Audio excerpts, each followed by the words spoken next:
Now, the latest is information physics. So we know that the universe and everything in it is as a result of information. I don't want to get too deep in this, but to give this example, Stephen Hawking, when talking about black holes, suggested and theorized that if an object goes into a black hole, say like a planet Earth, all right, that what would happen is the information that can replicate Earth and everything in it is retained at the event horizon. So what happens? Theoretically, the Earth goes into the black hole,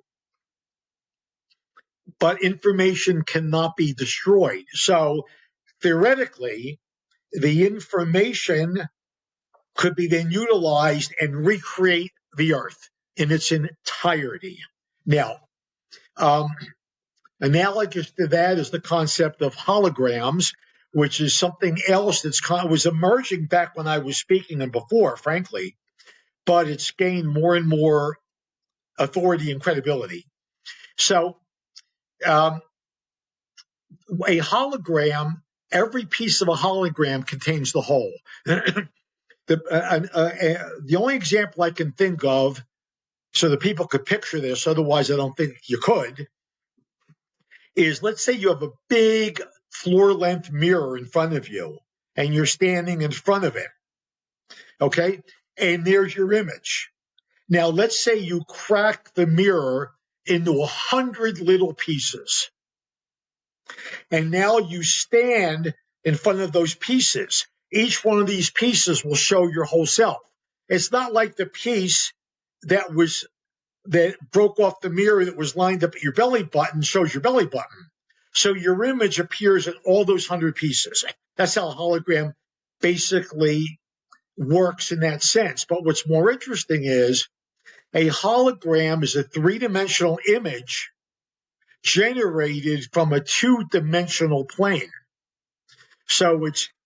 And they believe that the information is actually at the two-dimensional level. In other words, flat. And I'm being a wise guy because should you ask later about what do I make of these people that think the Earth is flat, and I'll address that later because I don't want to get too in depth here. But so the point I'm trying to make is that two-dimensional information produces a three-dimensional holographic wholeness. The substance of the universe is consciousness.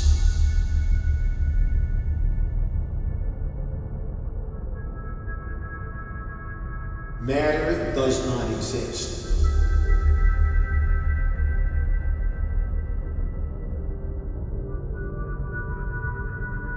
We create our own reality.